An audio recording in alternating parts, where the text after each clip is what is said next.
Okay, so selepas assign, so you can click this view activity. So kita akan dapat paparan yang ini. So untuk memulakan aktiviti tersebut, ataupun memulakan aktiviti ini, students perlulah pergi kepada this page, zzi.sh, zzi.sh, dan kemudian type this code. So this is the class code. Class code ni HXU 8261 untuk dia masuk ataupun main this quiz game. Okay. So contohnya dekat sini kalau kita klik, so pelajar akan dapat paparan yang ini. Kemudian just dia akan klik the code. Dan untuk makluman juga, Quizalize, kita ada Quizalize apps yang boleh di-download menerusi iTunes ataupun menerusi Google Player. So just student bagi just type the class code here untuk enter the game. Okay, so this game ataupun this quiz can be played either individually, kita boleh assign this individual game, ataupun kita boleh assign as team. Dia boleh juga main as a team player. Okay, kemudian kat bawah ni kalau kita lihat, kita ada beberapa options kat sini. Kita ada who needs help, what they need help with, differentiation, improvements, so results table, subtopics dan sebagainya. So kita juga boleh export. Contoh kat sini kita boleh export ataupun download the results table data dalam bentuk Excel. Subtopics ni bila kita assign, so kita adalah subtopics ni. Kemudian kita juga boleh ini semua bila lepas habis daripada permainan ataupun aktiviti ni telah dijalankan, so kita akan dapat all this data. So what's this ni is the video yang menerangkan what actually this means. Okay, so yang ni nanti kita akan pergi tengok selepas ni. So yang choose task ni, ini kita balik kepada yang ni lah, assign follow up activities ni. So ini sebenarnya kalau kita nak selepas pelajar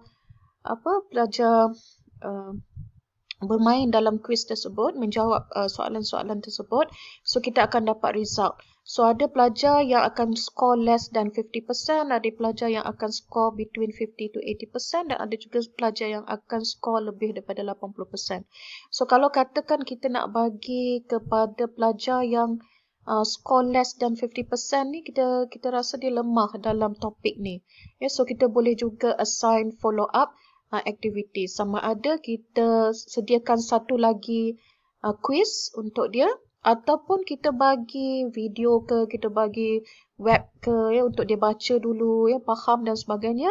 Kemudian mereka boleh main semula quiz yang sama, dan kita lihat peningkatan kepada markah mereka. So kita boleh tengok how much the performance increase in the students. So kita boleh tengok dekat situ. So kalau tak nak, kita boleh skip for now. Okay. Seperti yang saya katakan sebelum ini, Quizalize ni bukan sahaja sekadar untuk kita pelajar untuk bermain quiz, tetapi kita juga boleh gunakan this platform Quizalize ni untuk kita lihat performance student. Contohnya, kalau kita lihat dekat sini, ini adalah salah satu daripada aktiviti dalam kelas biokimia saya.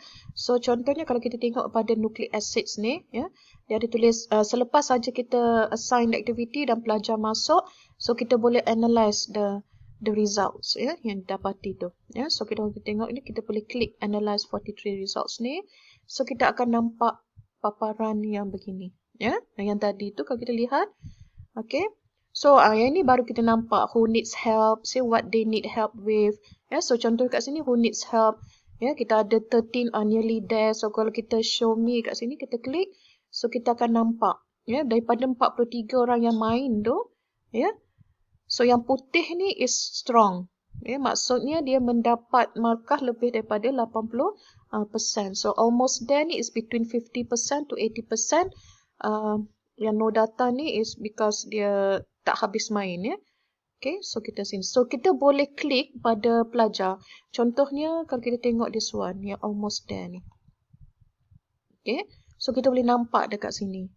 Berapa banyak soalan yang dia dapat jawab. Contohnya kat sini dia dapat hanya 12 daripada 16. First try dia 12 hingga 16. Daripada 16 soalan dia dapat betul.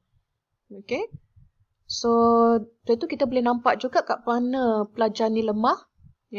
So, soalan ni dia lemah. Dia jawab dalam 30 saat diberi, dia jawab dalam 25.6 saat. Maksudnya dia kena fikir dulu, dia kena tengok dan sebagainya. Dan dia salah kat sini kan. Okay, walaupun dia dah jawab lambat, tapi dia salah kat sini. Okay, so kita boleh nampak lah soalan mana yang dia lemah tu. Okay.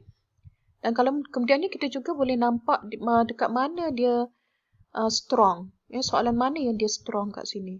Okay, so kat mana yang dia dapat jawab dengan cepatnya. Okay, kat sini kalau kita lihat markah-markah dia. Okay, so kita boleh tengok by each of the individual students. Okay. Okay, so contoh kat sini kalau yang strong ni, contoh kat sini kita tengok. Dengan first try, dia dapat 81.25%. Dia dapat 13 out of 16. So, yang ini. Okay. So, kita tengoklah kat mana dia lemah, kat mana dia kuat kat situ. Okay. Kat mana dia faham dan kat mana dia tak faham. Okay. Kita juga boleh view results table based on each students. For all students, kita tengok dekat mana pelajar ni jawab betul dan sebagainya. Okay. So, average score berapa. Kat sini. So, kalau kita juga boleh tengok dekat sini ada berapa banyak attempts yang dibuat. Ini kalau kita tengok, kalau kita bagi dia attempts banyak. Second the first one yang digunakan sampai habis. Okay, dan sebagainya. Okay. So, kita juga boleh tengok kat mana students what they need help with. This one is the hardest question. Kita dalam banyak 16 soalan tu. This one is the hardest because most of the students cannot answer this question. Okay. So, kalau kita boleh nampak kat sini lah, berapa orang yang needs help with this soalan ni. Okay. So, kita boleh tengok lah, Lepas tu the second soalan yang paling susah, Dan berapa banyak soalan yang ini yang paling senang sekali ke, dan sebagainya, sehinggalah habis all the soalan. So, yang paling senang, kita boleh tengok yang the last one. This one. Di mana kalau kita lihat soalan ini, semua student dapat jawab. Okay. Dan kita juga boleh tengok show student names yang dapat jawab. Dan juga yang tak dapat jawab. Okay. So, kita boleh analyse lah all these results. Improvements. Siapa yang improve the most daripada 41 pelajar tersebut.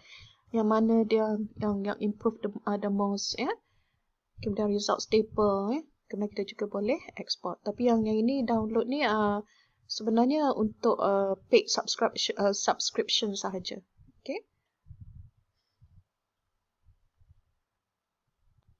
So, kita dah habis pelajaran mengenai Quizalize. So, kalau ada apa-apa soalan ataupun masalah, pertanyaan, bolehlah berhubung dengan saya. So, terima kasih kerana mendengar. Assalamualaikum dan salam sejahtera.